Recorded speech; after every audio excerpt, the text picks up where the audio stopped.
안녕하세요, 여러분. 요즘 같이 스트레스가 많은 시대는 없었을 것 같아요.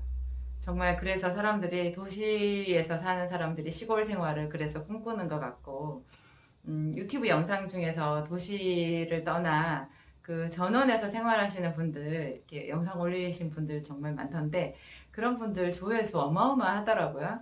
그래서 저도 이제 재미나게 그런 영상들을 볼 때가 있는데, 그것을 보면서 현대인들의 어떤 심리를, 어, 읽을 수 있겠다 그런 생각을 많이 했어요. 그러니까 화두는 스트레스인 거죠. 모든 사람들은 평안을 꿈꿔요. 깊이 자고 싶고, 안식하고 싶고, 여유를 가지고 싶죠. 한이 웃고 싶고. 제가 저에게 오시는 분들한테 상담을 끝내고 이제 우리 약사님한테 이제 약을 받아가시라 이렇게 하면서 마지막으로 이런 말씀을 드릴 때가 있어요. 선생님, 거울 보고 많이 웃으세요. 그렇게 얘기해요. 선생님, 웃으면 빨리 나아요. 그렇게 얘기를 했더니 다들 똑같이 말씀하세요. 웃을 일이 있어요. 웃지요. 그렇게 얘기해요. 그런데 여러분, 가짜로 웃어도 우리 몸은 진짜인 줄 알아요. 그래서 웃을 때 좋은 호르몬 나온다는 거 여러분들도 다 아시죠? 가짜로 웃는데 우리 몸은 진짜인 줄 알고 웃을 때 나오는 좋은 호르몬을 다 분비한다고 해요. 얼마나 다행인지 몰라요. 내 몸이 속아주잖아요. 우리가 연예인들은 그런 얘기 하거든요. 카메라 앞에서 있으면 아무리 슬픈 일이 있어도 아버지를 장례를 치르고 와서도 자기는 웃었다. 이런 그 개그맨들의 이야기, 눈물 어린 그런 그 카메라의 뒷이야기들을, 촬영의 뒷이야기들을 제가 들었던 생각이 나요. 그런데 뭐 그분들만 카메라 앞에 서겠어요? 우리도 수많은 사람들의 카메라 앞에 서요. 저는 저를 찾아오시는 분들의 그 동그란 눈들을 보잖아요. 이렇게 상담석에서 그분들 눈을 마주하고 있으면 그분 두 눈이 두 개의 카메라로 보여요. 두 개의 카메라가 나를 보고 있구나. 그런 생각이 들어요. 그 카메라 너머에 있는 그분의 영혼이 보이는 것 같아요. 눈동자가 맑은 분들, 또 너무 피곤해서 충혈되어 있는 분들, 그 모든 분들이 그 눈의 카메라를 통해서 저를 보고 계시잖아요. 제가 어떻게 거기서 인상을 쓸 수가 있겠어요. 그분들의 그 귀한 그 방문이 지금 귀한 걸음이 저를 방문해서 찾아오신 거잖아요. 근데 제가 거기서 인상을 쓸 수가 없고, 저도 나름 개인적으로 너무 힘들고 스트레스 받는 일이 많지만 그런 일들을 생각하면 저분이 어떤 마음으로 나를 찾아왔을까 이런 거를 생각하면 정말 행복하고 제가 억지로라도 웃어야 되고 그런 일들이 생기는 것 같아요. 그런데 억지로 계속 웃다 보면 웃는 근육이 만들어지는 것 같아요. 제가 오늘 약 이야기를 안 하고 왜 이런 이상한 말씀을 드리느냐. 우울증과 불면증 때문에 고생하시는 분들이 너무너무 많거든요. 정말 너무너무 많아요. 그 우울증과 불면증이 또 몸에 통증을 만들어요. 잠을 못 자니까 피곤하고, 피곤하니까 몸이 아파요. 그리고 우리가 보통 밤에 잘 때 이 우리 체내에서 모든 해독작용이 이루어지거든요. 우리 몸속에 있는 그 알 수 없는 수만 가지의 효소들이 전부 해독의 동원이 된다고 해요. 그런데 내가 잠을 잘 자지 못하고, 깊은 잠을 자지 못하고 휴식을 취하지 못하면 다음날 아침에 일어나면 눈이 뚱뚱 부어 있어요. 몸이 퉁퉁 부어있고 굉장히 찌뿌드드하고 너무너무 안 좋아요. 누가 조금만 건드리면 그냥 두통이 오거든요. 그런 것들이 전부 그러니까 불면증이랑 관련이 있고 또 우울증도 거기에서 같이 따라오는 거죠. 잠을 못 자고 피곤하고 이런 것들이 우울증의 또 플러스 요인이 되잖아요. 근데 우울이 여러분 그 심리학 책을 보면요. 우울하다는 것은 분노랑 동격이라고 해요. 그러니까 폭발하는 분노, 그것을 너무 마음이 착한 사람들은 폭발을 하지를 못하고 속으로 눌러요. 그것을 꾹꾹 눌러요. 무슨 삼배 보자기에 뭘 짜내듯이 이렇게 누르는 거예요. 그러면 억압된 분노라고 하죠. 그 억압된 분노가 우울증이 되거든요. 그러니까 만약에 여러분 자녀들이 우울증에 시달리고 있다고 하면 저 아이에게 분노가 많이 있구나. 그것을 표출하지 못해서 저 아이가 저렇게 우울증에 걸려 있구나. 이렇게 생각할 수 있고요. 여러분 자신도 공황장애나 어떤 우울증으로 병원에서 약을 먹고 계시거나 여러 가지로 고통을 당하고 계시다면 내 속에 내 자아도 인식하지도 못할 만큼 깊은 분노가 있구나 이렇게 생각하시면 돼요. 제가 뭐 심리 상담사까지도 아니고 제가 정신과 의사도 아니니까 여러분들에게 어떻게 큰 도움을 드릴 수는 없는데 제가 제 책 아파도 괜찮아에서도 거의 책의 한 3분의 1인가 저 뒷부분은 거의 스트레스에 관련된 이야기들을 실었거든요. 그래서 로제토 마을 이야기도 그렇고 스트레스에 관련된 그런 또 가정의 밥상 이야기 그런 것도 그 책에 많이 실었어요. 제가 저희 약국이 이제 주로 생기산을 많이 쓰는 약국이잖아요. 생기산이라는 게 제가 만든 약이고 제가 붙인 이름이라서 저한테밖에 없는 특이한 한방 제제인데요.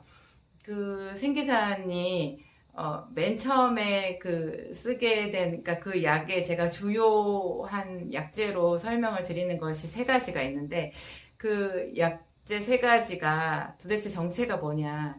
그 세 가지뿐만 아니라 제가 거기에 이 생기산이라는 어떤 처방을 만든 그 취지가 뭐냐, 이렇게 물론 그런 질문, 그런 고급 질문을 아직 저에게 던져주신 분들은 없는데, 제가 항상 먼저 말씀을 드리거든요.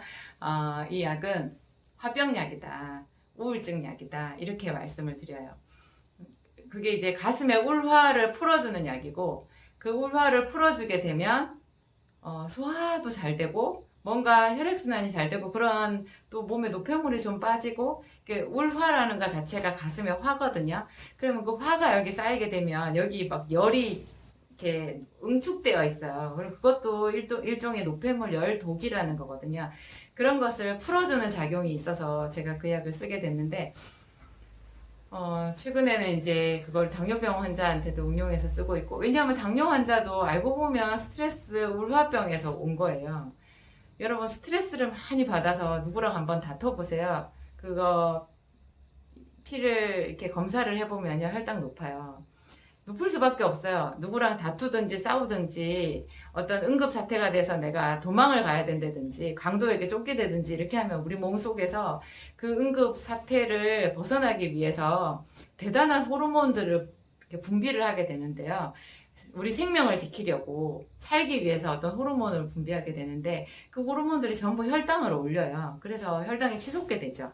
혈당을 높여서 근육에 이런 신경에 영양분을 많이 공급해야 싸우든지 도망가든지 어떤 에너지가 될 거 아니에요. 그래서 이제 그런 일들이 만들어지게 되는데, 그러니까 항상 우리가 긴장해 있고 항상 화가 나 있고 항상 짜증이 나 있으면 그런 것들이 당뇨병을 유발할 확률이 아주 높은 거예요. 어떤 사람들은 이제 그게 암병이 될 수도 있겠지만 어떤 사람들은 당뇨병이 될 수 있고, 또 어떤 사람들은 심장혈관이 막히는데 어떤 사람들은 이런 몇 가지들이 겹쳐서 한꺼번에 다 올 수도 있는 거죠.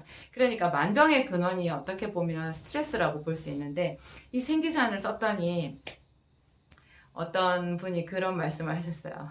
생기산을 딱 하루를 첫날을 먹었는데 그 첫날 두 번인가 세 번, 세 번까지는 못 드셨을 거예요. 아마 두 번 정도 먹고 저녁에 이제 자려고 침대에 누웠는데 그분이 깜짝 놀라셨대요.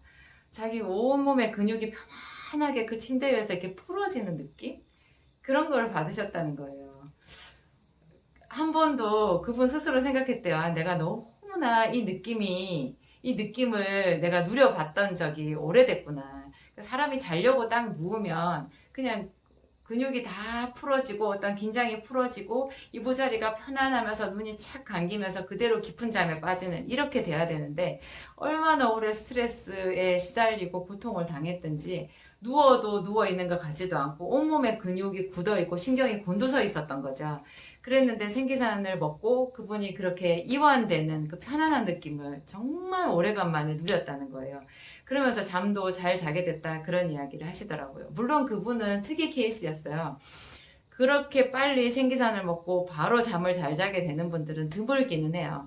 근데 제가 우울증이 있고 불면증이 있는 분들한테 요즘에는 제가 용기를 내서 그것만으로 저희 약국에 오시는 분들한테도 생기산을 한번 써보세요 하고 드리게 됐어요. 그런 분들 중에서 이게 어떤 정신과 약물이 아니니까, 중독성 어떤 약물이 아니니까, 그리고 낮에 먹는다고 해서 이게 졸음이 쏟아지거나 어떤 신경을 억지로 이렇게 풀어버리는, 눌러버리는 그런 약이 아니니까, 이것을 먹고 만약에 우울증이나 어떤 공황장애나 불면증이나 이런 것들에 대해서 조금이라도 효과가 나타나기 시작한다고 하면 그것은 경이로운 일이거든요.